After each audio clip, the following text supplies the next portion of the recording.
আজ বোনের বার্থডে খাওয়া দাওয়ার নেমন্ত্রণ আছে কাকিমাদের বাড়ি। তো আমি কিন্তু চলে এসেছি কাকিমাদের বাড়ি, এসে একটু কাজকর্ম করেও দিলাম। দেওয়ার পরে দেখো কাকিমা মুড়ি মাখিয়ে দিয়েছিল, তো আমি খাচ্ছিলাম, আর এদিকে দুই বোন মিলে রান্না বান্না করছে। এই যে, তো আমি আর কি করবো, আমি তো বসে বসে খাচ্ছি, আর ওরা এখন রান্না করছে চিকেন। তো এখানে কিন্তু অনেকটাই আছে, যেহেতু বাড়ির সবাই খাওয়া দাওয়া করবে। 3.5 কিলো মতন না 4 কিলো মতন আছে। তো ওটাই এখন আর কি বড় একটা কড়াইয়ের ভিতরে রান্না করছে। এই যে দুজন মিলে দেখো রান্না করার মানে কি অবস্থা, সব পাটা মেলিয়ে রান্না করছে। বলছে তোরা তো করবি না, আমাদেরই কষ্ট করতে হবে। আমি বলছি দেখি তোদের হাতের খেয়ে দেখি কেমন হয়। তো সত্যি বলছি দারুণ হয়েছিল কিন্তু বিরিয়ানিটা। তো এত কষ্ট করে দুজন মিলে রান্না করলো, তো দারুণ তো হবেই না, দুই বোন মিলে। তো যেহেতু আমি বাড়ির বড় মেয়ে, আমি না ওখানে গেলে বেশি একটা কাজ করি না, সব বোনেরাই বেশি করে দেয়। এদিকে দেখো আমার বৌদিও চলে এসছে, আর সবাই মিলে আমার মা আর বোন, সব বোনরা মিলে আর বৌদি মিলে হচ্ছে লেয়ারটা তৈরি করে দিল। বিরিয়ানির লেয়ারটাও হয়ে গেছে। তারপরে এখন একটু মানে ভাবে বসিয়ে দিল হালকা আছে এখানে, আর এতটা তরকারি বেঁচে গেছে। আর এখানে দেখো সবাই কাকা ভাই তারপরে অনেকে মাম্মা বাবা সবাই কিন্তু আছে এখানে আর কি, সবাই বসে আছে।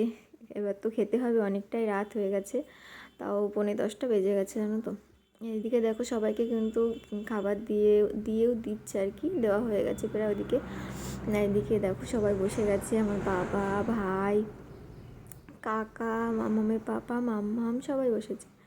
এদিকে দেখো বোন দিচ্ছে স্যালাড, আর ওইদিকে আর এক বোন দিচ্ছে বিরিয়ানি। তো কি বলবো, সত্যি এত টেস্ট হয়েছিল না বিরিয়ানিটা, সত্যি খুব ভালো হয়েছিল খেতে। আর এইদিকে দেখো আমার মাম্মাম মানে ও একা বসেছে চেয়ারে, ও মানে নিচে বসবে না, ওর শরীরটাও সেরকম ভালো লাগছে না, দাঁতে যন্ত্রণা করছিল বলছিল। তার জন্য আমি বললাম ঠিক আছে তুমি আমি খাইয়ে দিই, তুমি এখানে বসো। তারপরে আর এদিকে দেখো আমার কাকিমা হাওয়া করছে, মানে গরম তো সবাইকে হাওয়া দিচ্ছে। তো ওইদিকে দেখো সবাই কিন্তু খেতে বসে গেছে, সবাই কিন্তু খেয়ে বলেছে খুব সুন্দর হয়েছিল, আর বোনদের একটু প্রশংসাই করছিল। তারপরে সবার খাওয়া দাওয়া মানে হয়ে গেলে তারপরে আমরা বসেছিলাম খেতে, আমি বোন আর কাকিমারা সবাই আর কি বসেছিলাম। এদিকে মাম্মা একা একাই খাচ্ছিল। তারপরে দেখো আমিও খেতে শুরু করে দিয়েছি, আর কি বলবো দারুণ হয়েছিল তো বললামই। তো এদিকে দেখো আর আমাকে না একদম সলিড একটা চিকেন দিয়েছিল, তাই আমি বলছিলাম এটা কি দিয়েছে আমাকে। তো আমি এত মানে মাংসটা পরিষ্কার করে ধুয়ে দিলাম, তো আমাকে এরকম একটা মাংস দিয়েছে, মানে এই আর কি বলছিল। তারপরে দেখো আমি কিন্তু খেতে বসে গেছি,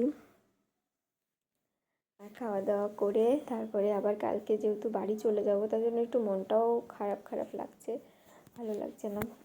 কালকে সকালেই বাড়ি যেতে হবে, মাম্মামের স্কুল শুরু হয়ে গেছে।